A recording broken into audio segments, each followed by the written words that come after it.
استاد جی چې پښتنو به د حضرت محمد صلی الله علیه وسلم سره ملاقات شوی و که نه؟ ډېر ښکلی تپوس ډېر مزیدار ساله ده. ته وایې چې یاره زموږ د پښتنو د خوږ نبي سره ملاقات شوی و که نه و شوی.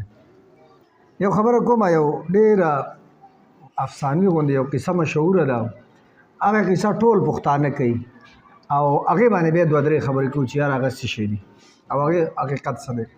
کیسه داسې ده چې د هغه کیسه کې وایي چې د حضور په زمانه کې د پښتنو د یو مشر په مشرۍ کې لکه قیس د هغه نوم و، هغه جرګه 40 کسانو او لاړل حضرت محمد صلی الله علیه وسلم خواله او چې د دوی تعلق د دې ملګرتیا د دې تربوروالي دا د خالد بن ولید رضی الله تعالی عنه سره وه او هغه قیس دا وایي خپلو کې تربورانو هغه قصه کې دا م وایي چې یاره خالد بن ولید تعالی عنه ورته دا سوال جواب کړی چې تاسو راشئ او دلته چې کوم دی پیغمبر پیدا شوی دی او په هغه باندې ایمان نه وړی. دوی لاړل چې دوی اندازه واخیستله نو دوی خو هغه کوم څیزونه چې په اسلام کې وو هغه لړې په پښتو کې وو، بس یو کلمه پاتې وه هغه یې وویل او مسلمانان شو.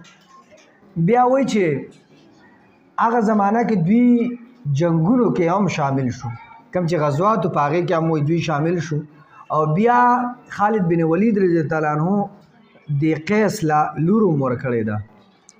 په هغه قصه کې دا وایي چې ده ولې لور هم ورکړله او پیغمبر اسلام چې دوی ته وکتل چې یار دا ډېر تکړه خلک دی او دوی له چې کوم دی د بطان لقب هم ورکړو. ټیک شو.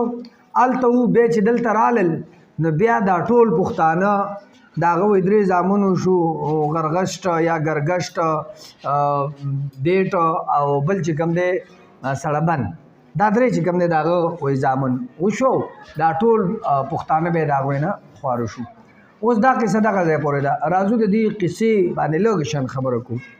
یو خبره زه دا کومه چې د حضرت محمد صلی الله علیه وسلم سره تعلق کې که چیلی راغلی ده، که خر راغلی دی، که اوښ راغلی دی، که څومره وفود راغلي دي، یو خوا بل خوا نه خلک راغلي دي، د هغه سار غرمه ماښام په ریکارډ باندې لیکلی شوي پراته دي په حدیثو کې او نور چې کوم دی د پیغمبر اسلام ژوند مبارک هغه ټول لیکلی شوي دي. ټیک شو. چې څوک ملاقات راغلي دي د ټولو صحابهو نومونه موجود دي. په دغو کې قیس عبدالرشید نومي کس د سره شته دی نه، د سره پکې شته دی نه. یو خو دا خبره دې ځای کې دروغ کېږي، بله دا چې دا په پیغمبر باندې هم دروغ وایي چې دوی له د بطان نه خبر کوم. اوس زه تا ته د بطان د لقب په حواله باندې خبره کوم. یو خبره بطان د لقب په حواله باندې دا کومه چې پیغمبر اسلام په خپله د کمې علاقې چې دی نو هغه ریګستان دی، هغه شګلنه علاقه ده، هغه فصیح زه به دوم چې ډېر فصیح او عالم انسان و. هغه به هر سړي ته د هغه د ذهن مطابق مثال ورکوو، د هغه د ذهن مطابق به هغه له القابات ورکول. د دې ځای نه د غرونو نه یو سړی ځي او هغه له د بطان لقب ولې ورکړي. بطان کښتۍ کې لاندې په اوبو کې پټ یو لرګی او هغې باندې ټوله کښتۍ اډانه لري او هغې نو زه دا وایم چې لکه د کښتۍ لقب به ولې ورکوي، نور القابات به ولې د دې د ذهن مطابق چې دي به ورکولې.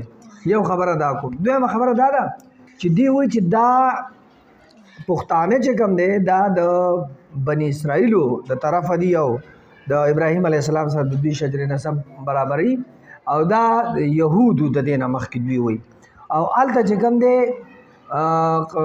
کوم چې خالد بن ولید رضی الله عنه و چې هغه هم اسرائیل. اوس تاریخ کتابونه موږ راوالو نو هغه د سره د اسرائیل د یهودو د خاندان سره دی نه، هغه د عربي د عربي نسل دی او بله دا ده چې هغه په خپله باندې لکه عربي ویله د هغه وخت د هغه خلکو چې هلته کوم یهودیانو د هغې ژبه خو عبراني وه، د یهودیانو ژبه عبراني وه او خالد بن ولید تعالی عنه عربي ویله او هغه د بني مخزوم د قبیلې نه و، د یهودیانو نه د سره اونه. دویمه خبره دا ده. بله خبره دا کومه چې د لقب یا د دیو چې د بطان نه پټان ساز شو او بیا دې خوا د پټان نه پښتون او دا شیزونه ساز شو. خو زه تاته خبره کوم که موږ تاریخ راوالو که نه نو د اسلام نه مخکې کتابونو کې پټان، پکت، پکتویسو، پکتیا دا نمونه د پښتون په حواله باندې د هغې نه وړاندې هم موجود وو. نو دا خبره هم دلته غلطېږي چې یاره پټان لقب دی له خوږ نبي صلی الله علیه وسلم نه دی ورکړی او دا په هغه پورې دروغ تړلی دي، هغه پورې دروغ تړلی چې دوی ورغلي وو هلته یې ورله دا لقب ورکړو. ځکه چې په تاریخ کې د کوم چې موږ سره د حضور صلی الله علیه وسلم د ژوند سره کوم تړلی تاریخ دی د هغه خو سهار غرمه ماښام بالکل روشن دي، ښکاره دي او هغې کې چې کوم دی د دې خلکو ذکر نشته دی. یو خو دا وجه او بله دا ده چې دغه خلک چې د دې ځای نه 40 کسان لاړل او واپس رالل نو هغه 39 یو کم 40 کسان بیا څه شو، د هغوی بچي څه شو، د هغوی خاندان څه شو چې موږ د دې دریو خلکو اولادي نو هغه نور خلک څه شو. نو هلته هم چې کوم دی بیا دغه خبره دروغ کېږي هغه 40 او بل دا چې دا پښتانه چې پښتو یې ویل او پښتنو آغاز دغه ځای نه کېږي نو چې دا 40 کسه وو نو د دې په شا باندې خو به هم خاندانونه وو، دا به چې کوم دی وروسته به دې باندې خلک نو یو خبره دغلته هم دروغ کېږي.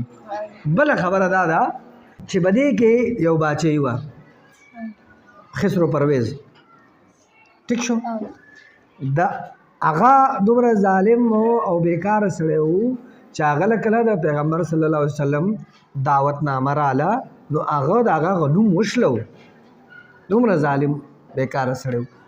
نو د دې په منځ کې د افغانانو د هغې په منځ کې خو لکه دغه باچۍ یم او د دې خلکو نه به دا خلک هلته څنګه تللی، ټیک شو، یو پکې دغه بند شو.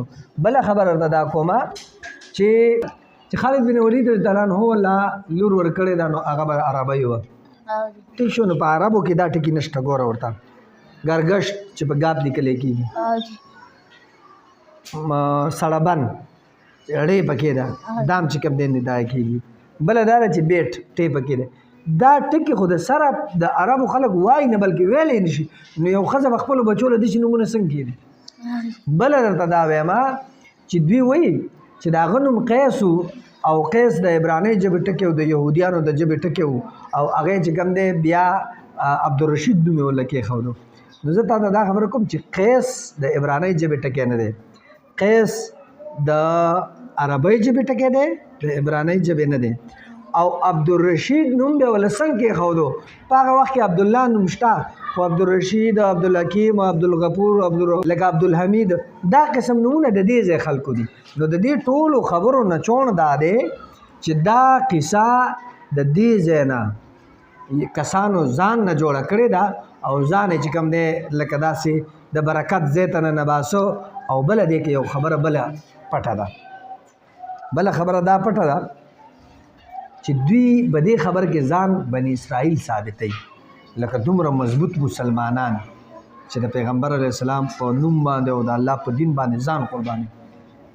دا قسم خلک اسرائیل وایي چې ګینې دا زمونږ رونه دي.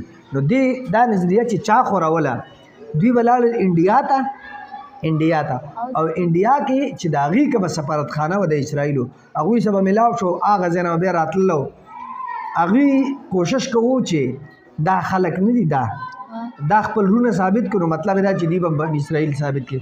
حالانکه دا پښتانه چې د دې ډي ان اے سټډي وکړو د دوی نورو چې کومه لکه د شجر نسب یې وګورو د دې خلکو نو دا د دې ځای خلک چې کوم آریا خلک دي دا هم هغه خلک دی، څه دغه پکې ترکیان دي، څه خلک دغه نه نو دا هم هغه خلک دی. نو د دې خلکو د اسرائیلو سره او د عربو سره هیڅ قسمه څه تعلق دا نشته دی.